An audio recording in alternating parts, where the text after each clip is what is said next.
Elle ne devrait plus tarder.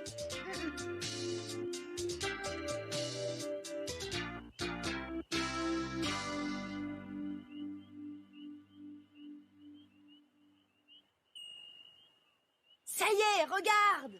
Mais où ça? Mais là, droit devant toi, tu vois? Bah, c'est-à-dire que... Là, Marie, regarde! Ça y est, je la vois! Tu es sûre que c'est la navette spatiale? Affirmatif, elle est exactement au rendez-vous. Elle va drôlement vite. Je suis sûre que je vais la voir de près. Oh, zut! Pourquoi est-ce que je la vois pas? Alors où est-ce que... Ah, ça y est, je l'ai. Oh, ce que c'est beau. Quelle chance d'avoir des jumelles. Mince alors, c'est pas possible, je l'ai perdue. C'est merveilleux, Elliot.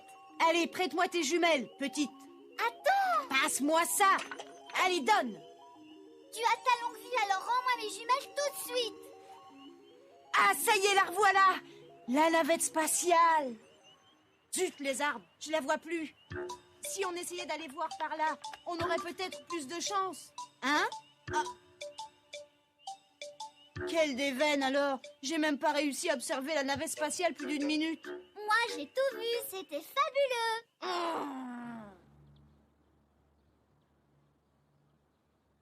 Espérons que tu verras mieux la prochaine fois. Les lancements de navettes spatiales sont assez fréquents, tu sais. Eh bien, moi, j'ai vu des navettes spatiales de près et c'est formidable que ces vols soient habités, vous savez? Ah, si j'avais pu voir l'intérieur de la navette. Ordi, je veux absolument monter à bord d'une navette spatiale. Ah, et tu rêves, ma petite, mais c'est impossible. Mais pas du tout, Elliot. J'ai souvent entendu dire qu'il existait des femmes astronautes. Pas vrai, Ordi? Et quand je serai grande, moi aussi je veux être astronaute. Je crois que tu es capable d'y arriver, ma petite Marie. Tu as entendu, Elliot? Mais comment doit-on faire? Pour être astronaute, il faut absolument être ingénieur et bien sûr diplômé en mathématiques et en physique. Des diplômes? Oui, et pour pouvoir piloter, il faut au moins avoir effectué 10 000 heures de vol comme pilote d'essai. Je rigole. Et puis, il faut être en parfaite condition physique et réussir à passer les multiples étapes de sélection. Si bien que plus ton niveau est élevé, et mieux c'est. Bien sûr. Oh. Et puis, n'oubliez pas l'entraînement intensif d'1 an à la NASA. Les évacuations d'urgence, les tests d'apesanteur en piscine, les scénarios catastrophes, l'entraînement physique et intellectuel, qui sont autant d'efforts spectaculaires à fournir. C'est fichu. Allez, ne pleure plus, je vous emmène en navette spatiale sans entraînement. Ouais. Depuis le temps que j'en rêvais. Alors c'était vraiment pas la peine de te moquer de moi comme ça, Elliot. C'est vrai, c'est vrai. Et moi aussi, je veux être du voyage.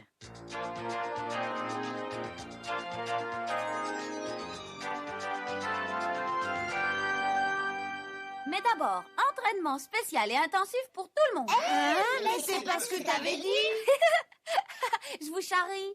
Mais remontons au début de la conquête spatiale pour mieux comprendre le développement des navettes. Oh oui, raconte, Ordi. L'histoire des fusées remonte bien plus loin que vous ne l'imaginez. Il y a 700 ans, à l'époque où elles servaient d'armes. La fusée spatiale, elle, ne date que du XXe siècle. Konstantin Tsiolkovsky, le père du voyage spatial, montra qu'il était possible de voyager dans l'espace à bord de véhicules à moteur fusée. Et en 1926, l'Américain Goddard réussit effectivement à lancer la première fusée à carburant liquide. Mais le vol ne dura que 2 secondes et demie. 30 ans plus tard, en octobre 1957, c'est l'URSS qui lança le tout premier satellite. Spoutnik.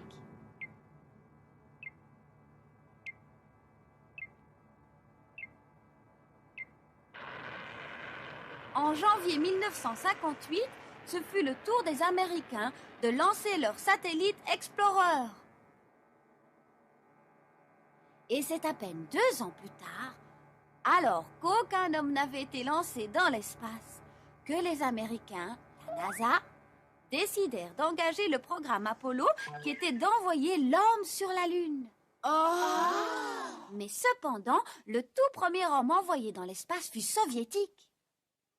En avril 1961, Youri Gagarin, à bord de la capsule Vostok, fut le premier homme à tourner autour de la Terre. Les Américains rattrapèrent ensuite vite leur retard. Et en février 1962, John Glenn effectua 3 tours de la Terre à bord d'une capsule Mercury Friendship 7. À la différence de Vostok, Mercury plus petite n'était pas contrôlée depuis la Terre. Les astronautes pouvaient la piloter eux-mêmes. Gemini prit la suite du programme Mercury avec une capsule à 2 places.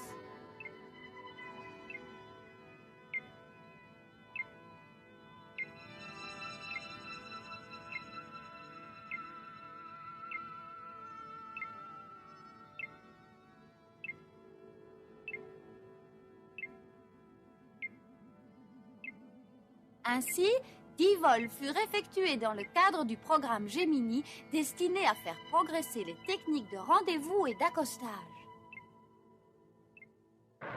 Ces expériences ont permis de préparer le programme Apollo qui devait aboutir le 21 juillet 1969 à l'alunissage du LEM et au premier pas de l'homme sur la Lune. Fantastique, quelle aventure! Mais de tout l'ensemble, fusée, LEM, module de service, seule la capsule Apollo est revenue sur Terre. Eh, quel gaspillage! C'est pourquoi on tenta de réaliser un moyen de transport spatial plus économique et réutilisable, la navette spatiale. Bon sang, ça me fait baver d'envie. Je veux monter. Moi aussi! Et moi? C'est entendu. Nous partons immédiatement pour Cap Canaveral. Et hop!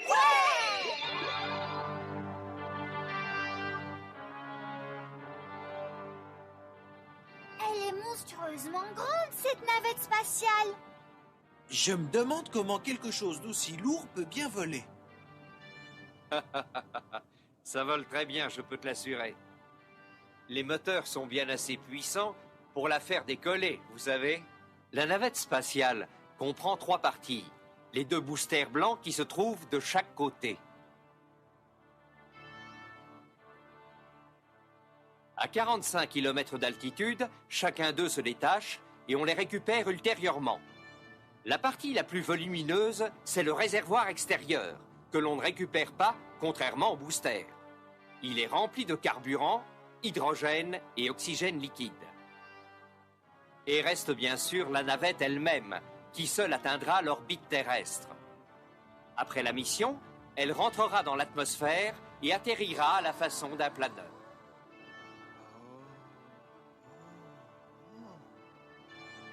Et Doc, t'as une idée de la différence entre la navette et une fusée classique? Eh bien, Eh bien, la grande différence, c'est que les fusées classiques peuvent lancer des satellites automatiquement, mais elles ne servent qu'une fois.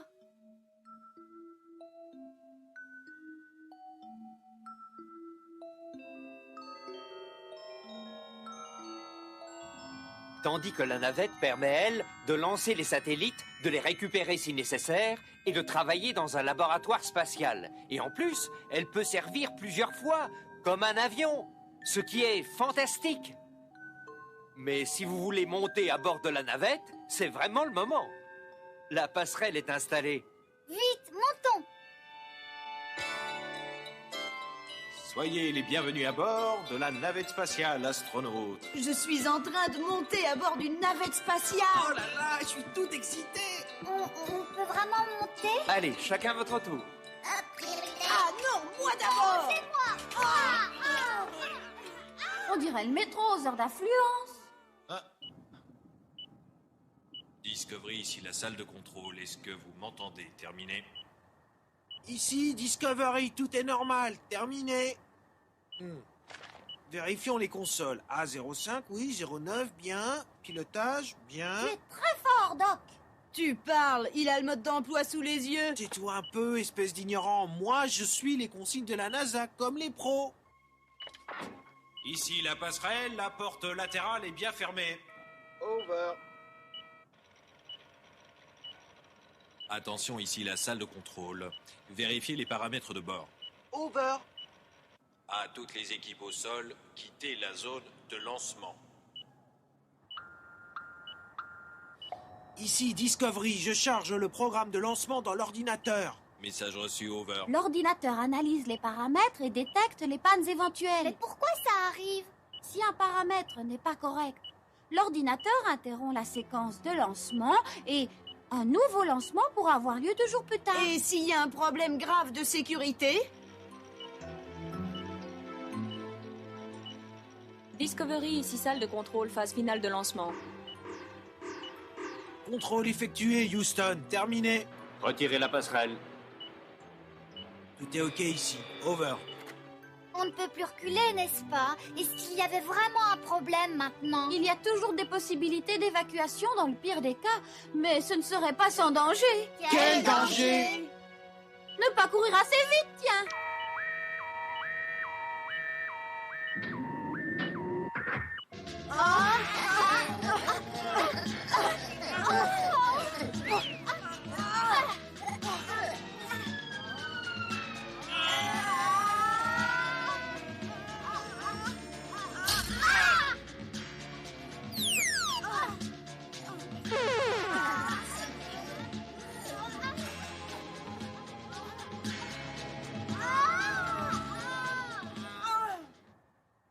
Vous voyez, il y a moyen de s'en sortir.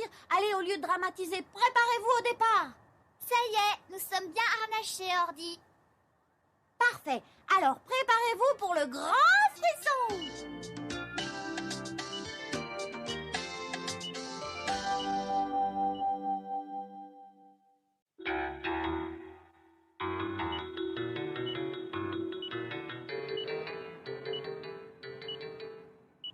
Ici salle de contrôle, prêt pour la phase finale de lancement.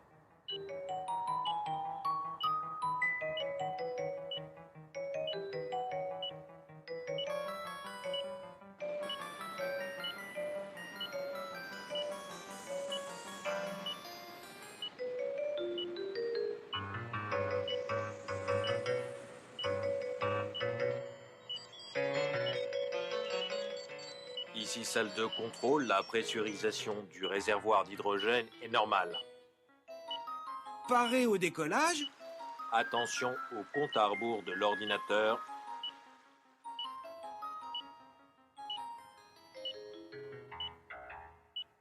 « 10, 9, 8, 7, Mise à feu du moteur principal. 5, 4, Mise à feu 3, du booster. 2, 1, décollage!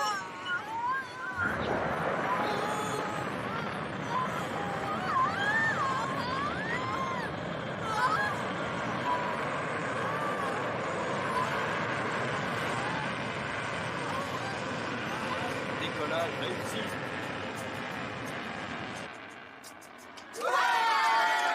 Félicitations Discovery, c'est du bon travail, tout est normal.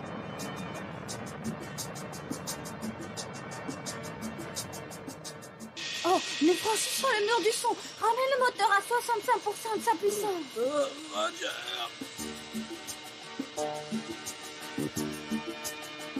La salle de contrôle, ici Discovery. Les boosters ont bien fonctionné. Paré au largage du booster.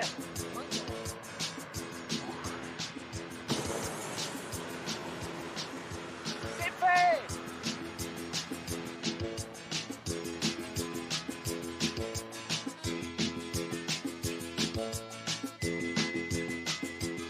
Toutes les mesures sont parfaites, pression normale. Bon courage pour votre mission, Discovery. Pour s'arracher de l'apesanteur terrestre, il faut doter la navette de moteurs extrêmement puissants qui lui permettront finalement d'atteindre sa première orbite. 8 minutes 32 après le décollage, le moteur principal s'arrête et le réservoir principal est largué.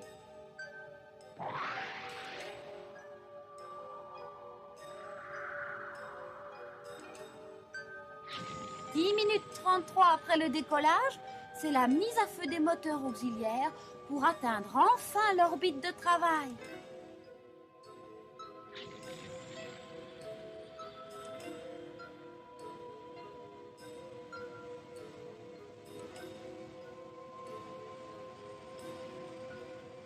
Et une fois l'orbite atteinte, on coupe les gaz. La navette se trouve alors à 400 km de la Terre. Bravo, c'est formidable. Nous sommes vraiment dans l'espace. Je suis ravie que cela se soit bien passé. Tu n'as pas eu peur, Elliot? Non. Oh, regardez, on voit la Terre au-dessus de nos têtes. Est-ce que c'est la navette qui est à l'envers? Ne dis pas de bêtises, Marie. À l'envers, à l'endroit, ça ne veut rien dire dans l'espace. Je comprends, nous sommes en état d'apesanteur. C'est pour cela que tout flotte dans l'espace. Regardez mon stylo. Je l'ai rattrapé, ton stylo. La vie en apesanteur est très différente de celle sur Terre. C'est pourquoi c'est intéressant à étudier. Oh, je flotte sur mon siège. Oui, tu devrais enlever ta ceinture de sécurité. C'est inutile ici. En état d'apesanteur, il n'y a ni haut ni bas. Il n'y a pas de poids non plus, tu vois? Et on peut vivre comme ça? Oui, bien sûr. On peut même travailler et faire des expériences de médecine, de physique, de biologie. C'est le principal intérêt de l'espace. L'homme peut faire dans l'espace un tas d'expériences impossibles sur Terre. D'abord, une analyse de son propre comportement en vue de voyages interplanétaires beaucoup plus longs, par exemple vers Mars. Les médecins recueillent des données fondamentales sur la santé des astronautes, ce qui permettra de mieux comprendre les influences de l'apesanteur et du vol dans l'espace sur les hommes. Dans la durée d'une mission qui excède rarement 8 jours, ils doivent effectuer une série d'expériences et de travaux importants, comme par exemple la réparation ou la récupération de satellites, la mise au point de nouveaux produits pharmaceutiques ou alliages impossibles à réaliser sur Terre. La NASA, comme l'Agence spatiale européenne, a pu constater les limites des systèmes automatiques. L'homme est en effet indispensable pour toutes les tâches complexes à effectuer. Les expériences faites dans le programme Space Lab l'ont amplement prouvé.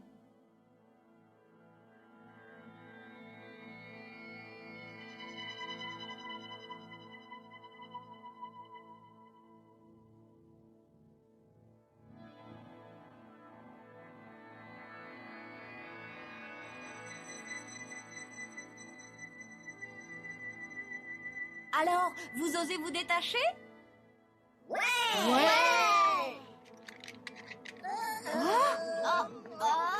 Mais qu'est-ce que vous fabriquez? Agrippez-vous! Oh, mais comment faut-il faire? Pas de panique! Calmez-vous! Accrochez-vous et bougez lentement. D'accord. Et si vos mains sont occupées, accrochez-vous par les pieds. Tu as raison. C'est très léger. Faites très attention. C'est bien, bravo!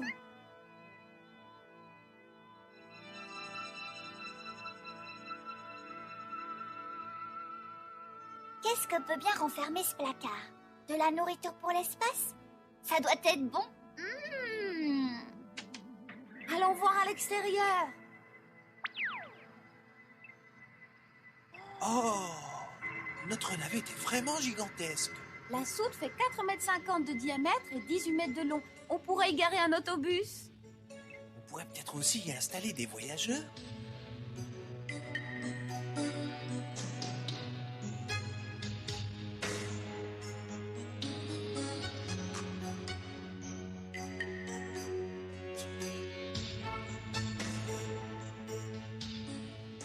Et tu penses qu'un jour on pourra prendre la navette comme on prend l'avion pour faire du tourisme? Ça m'étonnerait, Elliot, pour la simple raison que le tarif d'une telle excursion reviendrait à 500 000 $ par personne. 500 000? Mais alors, c'est pas pour demain. Allez, tout le monde à table, c'est l'heure. Ouais, miam, miam. D'abord, il ne faut surtout pas oublier de bien fixer le plateau. Et ensuite, on déguste les plats spécialement préparés. Bon appétit! Merci, Orly. J'aime bien le goût. On se croirait presque au restaurant. C'est vrai. Oh, on dirait que quelqu'un ouvre le sas. Oh, c'est sûrement notre robot. Ce petit est tellement intelligent. C'est sa première sortie dans l'espace, mais il a été programmé pour y travailler, alors... Bon, sa mission est de rejoindre et de réparer le satellite mal positionné. Je me demande comment il va y arriver. Il prend le scooter de l'espace.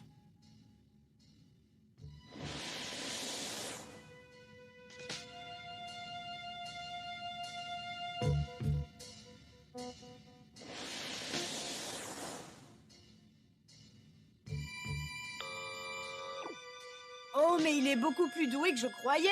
C'est parce que son logiciel a été bien conçu. Regardez, on dirait qu'il s'approche du satellite. Vas-y, mon petit robot, tu es le plus fort.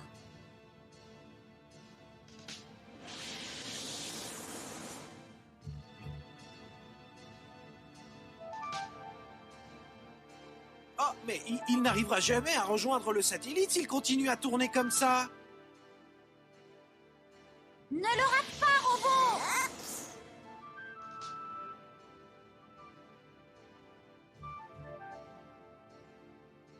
Il a réussi. Qu'il est doué.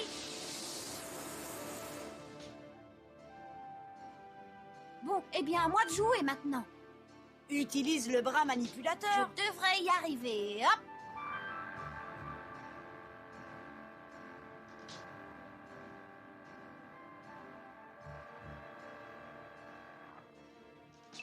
Attention à toi.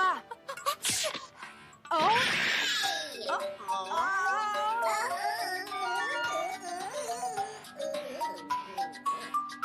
Arrête, robot, vous n'aurez pas me prendre pour un imbécile. Vous allez voir ce que je vais faire. Arrête ça tout de suite, robot! Obéis à mes ordres! J'ai l'impression que je suis sur le point de faire une grosse farce internationale. International. Oui, je vais diffuser mon tube préféré dans toutes les communications téléphoniques. Son logiciel n'a sûrement pas prévu les coups sur la tête. Manœuvre toute!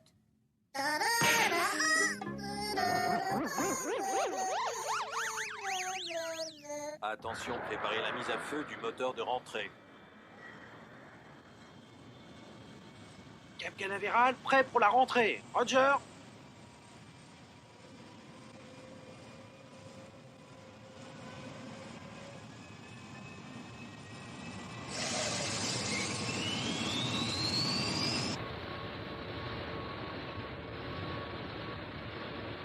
Nous vous avons repéré, Discovery.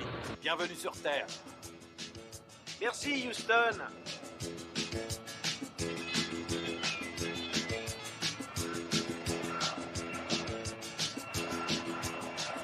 Quatre, 3, 2, 1. Atterrissage.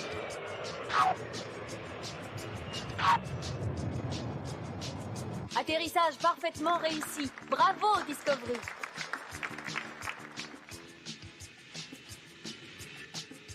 En tout cas, je suis bien contente d'avoir retrouvé le plancher des vaches. Oui, c'était vraiment super ce voyage en navette. Mais faut avoir le cœur bien accroché. L'Europe aussi prépare une navette spatiale. Voici le site de lancement à Kourou, en Guyane.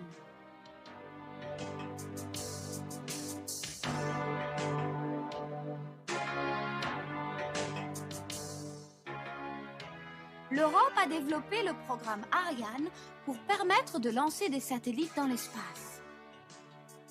Une nouvelle génération de lanceurs, Ariane 5, inaugurera le premier lancement de la navette spatiale européenne Hermès.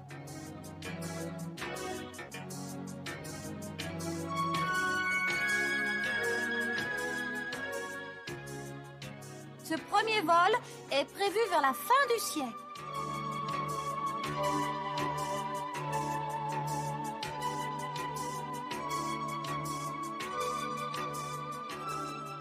Sa mission principale sera de transporter des instruments scientifiques vers la station spatiale européenne Columbus, qui sera arrimée à la station américaine Freedom.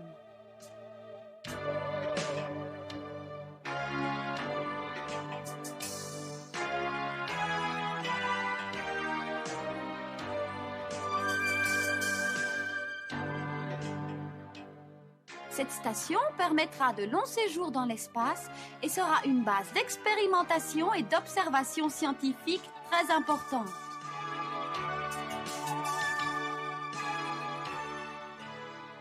On pourra observer le système solaire sans être gêné par la couche atmosphérique et étudier le comportement des astronautes pendant une longue période dans l'espace.